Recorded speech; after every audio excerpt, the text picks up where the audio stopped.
আমরা জিয়ার সৈনিক, আমরা ম্যাডামের সৈনিক, আমরা বিএনপির সৈনিক। আমাদের নেত্রী, আমাদের মা দীর্ঘদিন পরে চিকিৎসা শেষ করে দেশে ফিরছে। এটা আল্লাহর অশেষ রহমত যে আমাদের মা আমাদের কাছে সুস্থভাবে ফিরে আসছে। এটা আমাদের জন্য, আমাদের বিএনপির জন্য গর্ব। আমাদের নেত্রী বাংলাদেশের নেত্রী, বাংলাদেশের মানুষ জনগণ আমাদের নেত্রীকে ভালোবাসে। আমাদের নেত্রীর ভালোবাসার কারণে আজকে আমাদের নেত্রী আল্লাহ তাআলার কাছে অশেষ রহমত। বাংলাদেশের অনেক মানুষ তার জন্য দোয়া করেছে। আল্লাহ অশেষ রহমত যে তাকে সুস্থভাবে দেশে ফিরাচ্ছে।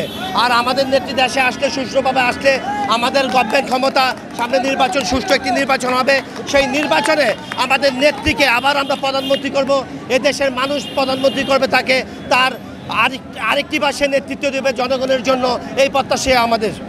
ষড়যন্ত্র চলছে, কিন্তু আমরা ইনশাল্লাহ যুবদল ঢাকা মহানগর উত্তর আছি। আমরা সব কিছুতেই প্রতিহত করব। আমাদের দেশনেত্রী বেগম খালেদা জিয়া আমাদের হাল ধরবেন। আমাদের তৃণমূল কর্মীরা যারা আছে ইনশাল্লাহ তাদেরকে যেভাবেই হোক সে গুছিয়ে রাখবেন। আমাদের দেশনেত্রী বেগম খালেদা জিয়া, জনাব তারেক রহমান এই দেশে ফিরে ইনশাল্লাহ আমাদের আসবে। আমি ইউসুফ হোসেন বাবু, বাডারা থানা 39 নম্বর ওয়ার্ড যুবদলের আহ্বায়ক।